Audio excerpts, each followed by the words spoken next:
Update everybody! Cake muna kami guys. Look, our cake is very nice today. I have here strawberry roll. Something ganyan. Strawberry yan nasa loob. Strawberry with cream. And it was plain lang siya with butter and sugar. Something like that. Same. And then kay partner is with marzipan. Marzipan siya with ano guys. Cherry or something. It's a red forest. Not black forest. Good appetit. I will eat this first.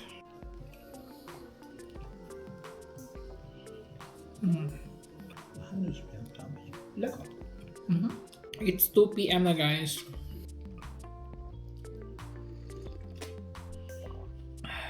Uupo sana kami sa labas. Pero hindi ko pa nalinis yung mga lamesa. Tsaka upuan. Try natin to. Masarap kaya to.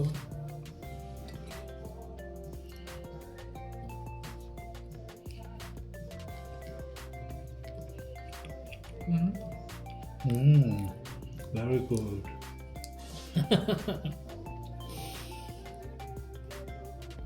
It's not a wow cake, No. but an okay cake. Oh. So guys, ano pa si Arce guys, nakulangan sa cake. So kakain pa ako ng orange. Ganito din ba kayo kumakain ng orange guys? Dahil ako, masarap siya pag merong asin. Lagyan siya ng asin guys. Masarap. Mas tatamis siya. Lalo na yung medyo maasim. Lagyan nyo ng asin. Tatamis ang orange.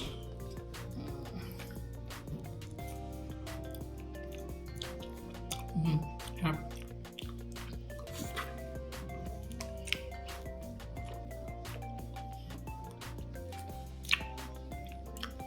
Ang ganda ng panahon sa labas guys. Pag medyo maganda na talaga ang panahon guys, maglalakad-lakad kami. Kasi nakapaglakad na kami doon sa may ibabaw na side, di ba? Next time naman doon sa may river. May river dito. Kaya ang saya ko guys na nakita na may river dito. Medyo malayo pa siya sa bahay, pero pwede siyang lakarin. Buti nilang naglagay ako ng asin. Medyo maasin yung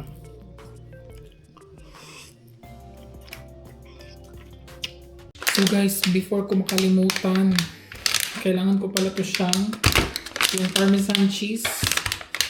Parmigiano Reggiano. Kailangan ko siyang i-food processor bago siya matagal na kasi itong nasa ref and nasa ibabaw. Kailangan lang siyang i-food processor siya guys. Tapos ilagay ko siya sa freezer. Mas gusto ko kasing pag ganito kaysa yung naka-grated na siya. Mas masarap siya guys. Tapos i-food processor nyo lang. And then ilagay nyo sa ref. Kahit sa ref pwede, hindi din siya Pero mas ilagay ko siya sa freezer kasi hindi naman ako always gumagamit nito eh. So dahan-dahan muna. Dalawa kasi sila. Isa-isa lang muna para hindi siya magsisiksikan dito.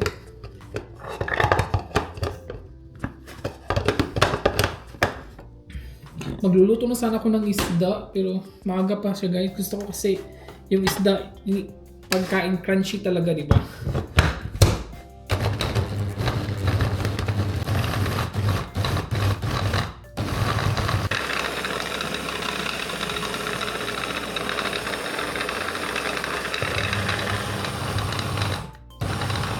So ilagay ko na lang sila dito guys. Ihahatiin ko sila para parang malaki kasi ito eh. Ayan. Tapos ito na yung ilagay ko sa freezer, di ba? Mas maganda. Ang bango. Ang bango niya guys.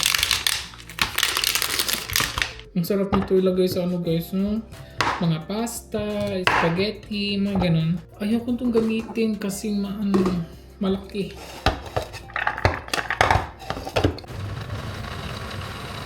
Siguro pwede siya dito. Ayaw ko kasi siyang ilagay sa plastic. Ito na lang eh. Wala pa naman kami paggagamitan nito. Pag may nakita siguro ako, sa ano ko pa kasi siya ilalagay sa ref. Yung isa sa ref, yung isa sa freezer. Ay, panahirapan pa naman ako nito. Yan, nakalat pa. Diba? Ito lang ang sa ref kasi hindi siya masyado, tapos ito yung sa freezer.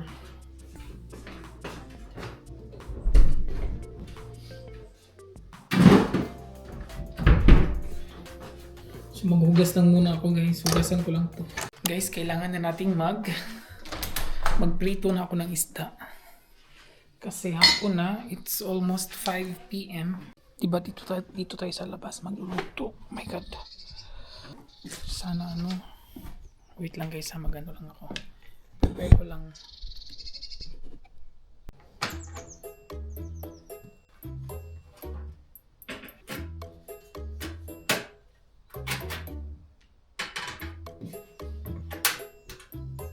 Ang ano pa naman sa labas guys, ang tahimik.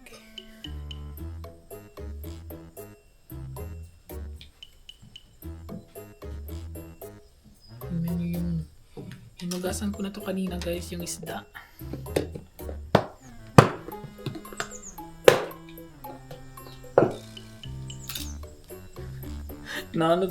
Kahit na nasa labas na ako guys, kahit na wala namang magreklamo, pero yung takot pa din.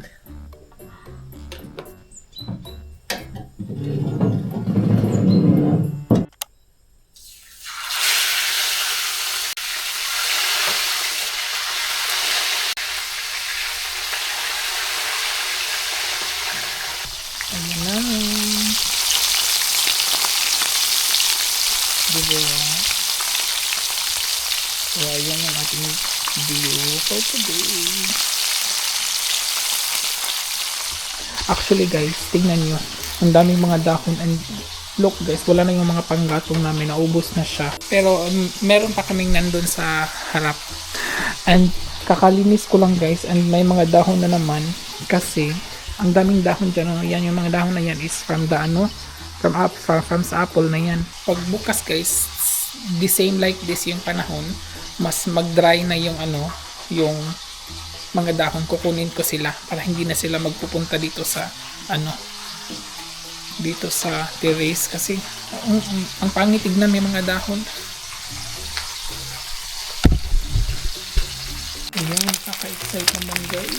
Malapit na tayo makakapag-isda. Oh my god, ang sarap. Gusto ko guys yung crunchy talaga para yung ulo is makain natin. Diba? Yeah. Ipapakrunchy ko sila guys ng masyado talaga para makain ko yung mga maliliit na buto-buto para crunchy din siya. Excited.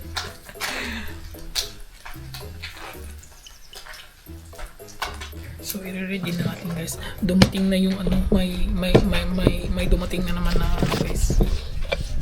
Yung mag-aayos ng sa basement.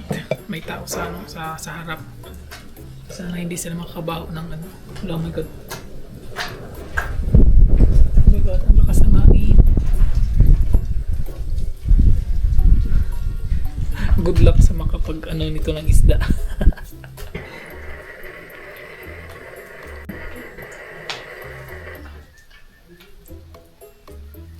Tinurn off ko muna guys kasi yung hangin.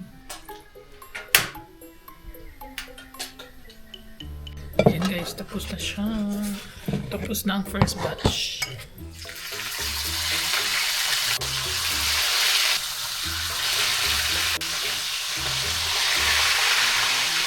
Nangangamoy na yung guys, yung nangangamoy na yung sauce ng soy sauce at saka ang aking pinakulat. Nangangamoy na talaga guys. Andyan na ang last batch guys. Medyo nagutom na rin si RC. Nagutom na si RC bigla guys. Hi guys, kakain na ako. Ako lang mag-isa. Jeden Tag schleppen sich die Kasi Eltern si partner, meron pa siyang ginagawa. Dito kasi yung electrician, nasa basement sila. Die Füße At sind ledrig. kanina pa ako naghintay dito, mag-isang oras na guys. And gutom na ako. Bahala sila. Ito yung isda oh. Takot ako baka yung isda maano siya, tawag ito? Lalambot. Yun ko yung ulo. Uy. Sarap. Der Vater schwimmt kilometerweit hinaus und fischt unermüdlich. Meron akong soy sauce guys. Nilagyan ko siya ng pinakurat. Yan, lagyan natin ng Zwischenzeit unerträglich. kalamansi para mas mabango. Mit dem dichten Federkleid und der Fettschicht drohen ihr Überhitzung. Trotzdem Meron ako dito mga gulay-gulay. denn die Kolonie Gulay and gulay.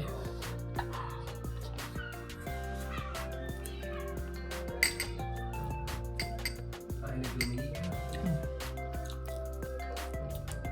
Diese Räuber patrouillieren durch die Kolonie Yung isda is hindi masyado unbeaufsichtigt. na crunchy.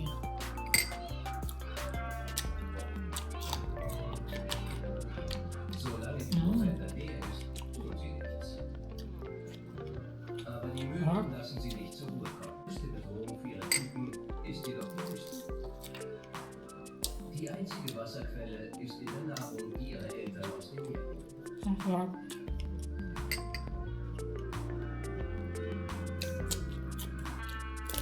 Die Möwen Nagutom na ako guys.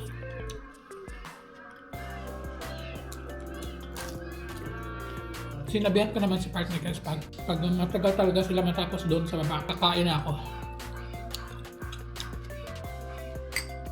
Nahrung und Wasser in einem Garten.